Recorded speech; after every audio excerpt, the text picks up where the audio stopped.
대리 처방, 성난, 귤 두 이야기 해보겠습니다. 김혜경 씨뿐만 아니라 이재명 후보도 대리 처방을 했다. 의혹 제기됐습니다. 현행법 위반입니다. 사실이라면. 공태현 기자가 취재했습니다.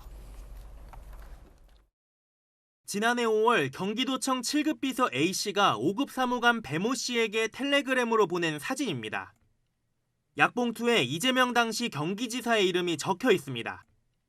A씨는 이 지사의 약이 떨어지지 않도록 배 사무관이 미리 받아두라고 했다고 주장했습니다. 며칠간 2달치만 안 해서 모자라면 2달치 해놓던지. 2월달에 어차피 받는데 6개월 다 있네.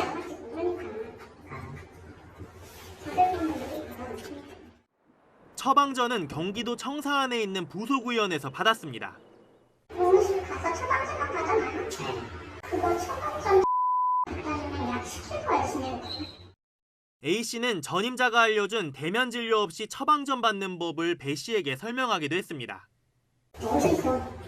의사한테 가가지고 처방전 똑같이 해서 이대로 처방전 하나 써주십시오 하면 날짜 맞춰가지고 30일이고 60일이고 준대요. A씨는 이렇게 받은 처방전을 약국에 제출하고 약을 받아 이 지사 차량 등에 가져다 놨습니다. 약봉투에 적힌 약국으로 전화를 해봤습니다. 한 번 왔다 간 적이 있어요. 작년에 왔다 갔어요. 한 달. 민주당 측은 이재명 후보가 앞서 김혜경 씨의 과잉 의전 논란 등과 관련해 했던 포괄적 사과에 포함되는 내용이라며 관련 감사에 성실히 임하겠다고 해명했습니다. 채널A 뉴스 공태현입니다. 자, 저희들이 취재해본 결과 해당 약국에서도 사실상 대리 처방 수령을 인정을 한 상황으로 볼 수가 있겠습니다. 즉 김혜경 씨뿐만 아니라 이재명 후보자도 현행법을 어긴 것 아니냐라는 의혹이 점점 강해지고 있는 겁니다. 진료 없이 재차 대리 처방, 이게 어떻게 가능했을까 싶어서 많은 언론기관들이 취재를 해봤습니다. 함께 보시죠. 총무과 주무관이 PDF 파일로 된 과거 처방전을 출력해주면 저 처방전에도 사실 기한이 있거든요. 유효한 기간. 근데 저렇게 하면 안 될 텐데 도청 의원에 가져가 출력분과 똑같은 내용의 처방전을 다시 받았다. 자, 법인카드 재결제 이후에 지금 처방전 그러면 재처방인가요? 재출력인가요? 자, 텔레그램 내용 중에 이런 보도가 나왔고요. 지사님이 병원 가시기 전에 약 부족할 듯해서 C 비서에게 처방전 받아두었다. 의무실에서 한 달치 처방전 받아서 D 비서에게 카드 받아서 구입할 예정이다. 언급된 비서들은 도청 총무과 소속의 비서들입니다. 이렇게 의약품 대리 처방이 이루어졌다라는 주장이 현재 제기됐습니다. 천하람 변호사님 나왔습니다. 네, 안녕하십니까. 천 변호사님, 네. 도지사 정도면 뭐 의약품 대리 처방해도 법적으로 무방한 겁니까? 아니면 도지사 할아버지도 대리 처방은 안 되는 겁니까? 법적으로? 네. 우리 의료법에 도지사 예외 규정 같은 거는 두고 있지 않습니다. 그래서 지금 우리 의료법 89조, 90조를 보면 실제 진료를 받은 그 의사만 처방전을 발급하도록 되어 있고 실제 진료를 받은 사람만 처방전을 수령하게끔 되어 있습니다. 뭐 당연한 내용이죠. 물론 아주 예외가 있습니다. 본인이 거동하기 어려운 상황에 있거나 하는 예외가 있는데 뭐 이재명 후보로서는 아쉽게도 그 고위공직자 예외 규정 같은 건 존재하지 않고요. 그러다 보니까 지금 이재명 후보 측에서는 뭐 포괄적으로 사과했다 내지는 뭐 감사 과정에서 뭐 답변하겠다라는 취지로 대응하고 계시는데 이게 단순히 뭐 경기도청의 감사로만 끝날 일이 아니고 의료법 위반이라는 실정법 위반과 형사처벌까지도 따라올 수 있는 그런 중한 이슈입니다. 그렇군요. 송영길 대표가 나도 아플 때 비서관이나 보좌관이 약 사준다라고 과거 방송에서 얘기를 하고 했었는데 뭐 장경태 의원도 그런 얘기 비슷하게 했었죠. 뭐 보좌진들이 뭐 많이 약 받아준다. 뭐 심지어는 20대 청년들이 아버지 탈모약을 대신 처방받아다가 하는 거 아니냐 뭐 이런 좀 터무니없는 얘기도 하고 그랬는데요. 저는 여기서 우리가 짚고 넘어가고 싶은 게 있습니다. 이재명 후보도 관행적 의전이다 이런 식의 표현을 썼는데요. 이재명 후보 지금까지 어떤 면모를 자기가 주장했었습니까? 우리나라의 잘못된 부분, 기득권 이런 것들을 자신이 혁파하겠다. 본인이 민주당 안에서도 개혁적인 성향이다라고 지금까지 열심히 얘기하지 않았습니까? 그럼 다른 사람들 거는 전부 다 개혁해야 되고 내가 잘못한 게 나오면 나한테 좋은 관행은 그대로 유지할 거야. 이건 그냥 관행적인 의전이었어. 라고 하는 것이 과연 제대로 된 대선 후보의 언행인가? 저는 좀 아니라고 봅니다. 손정희 변호사님, 김혜경 씨뿐만 아니라 이재명 후보자도 대리 처방한 거라면 이거는 경찰의 수사가 필요한 상황입니까? 의료법상 이런 대리 처방 관련된 규정을 위반하는 경우에는 보호자 등은 500만 원 이하의 이제 벌금형에 처해질 수 있도록 이제 규정되어 있고, 사실 대리 처방은 의료진에게 더 가혹한 제재가 따릅니다. 1년 이하의 징역에 처해진다고 한다거나 의료인의 자격이 이제 면허 정지되는 어떤 처분을 받기 때문에 의료인의 양심으로서 다른 사람에게 다른 사람의 처방전을 써주면 안 된다는 거군요. 그러니까 대리 처방은 사실상 의료진이 감당해야 될 의무 조항이라는 성격이 더 강하다, 이런 측면을 말씀드릴 수 있고요. 분명한 불법은 맞습니다. 다만 이제 이런 점들을 감안해야 되지 않을까 생각하는 건데, 불법인데도 사실은 현실에서 많이 이루어지고 있는 부분들이 있기는 했어요. 이걸 부정할 수는 없습니다. 아이가 아팠을 때 또는 부모가 아팠을 때 가족이 이제 대리 수령을 한다던가 측근들이나 이제 직원들이 이제 도와주던 간행들이 암암리에 있었던 거는 사실이기 때문에 폭넓게 그런 간행이 있었다라고 이제 이야기를 하신 걸로 이제 선회가 되고요. 다만 불법이고 현실에서 그런 일들이 종종 있다고 하더라도 불법이 사라지진 않기 때문에 이런 간행들을 앞으로 하지 않겠다라는 개선, 약속, 다짐, 그리고 실제 가족이 아니라 이제 직원들을 활용한다고 한다면 갑질 논란이 있을 수 있기 때문에 이 공직자는 공가사를 분명히 이제 구분을 해야 되는 시대가 왔다. 이런 면에 있어서는 이재명 후보가 계속해서 이 문제는 사과를 해야 마땅하고, 수사가 개시된다고 한다면 그에 상응하는 벌금 처벌도 받아야 되지 않을까 합니다. 민주당의 입장도 나와 있는데요. 민주당의 입장 함께 살펴보시죠. 직원들이 임의로 약을 추가 확보한 것이다. 그렇군요. 관행적 의존에서 비롯된 일이다.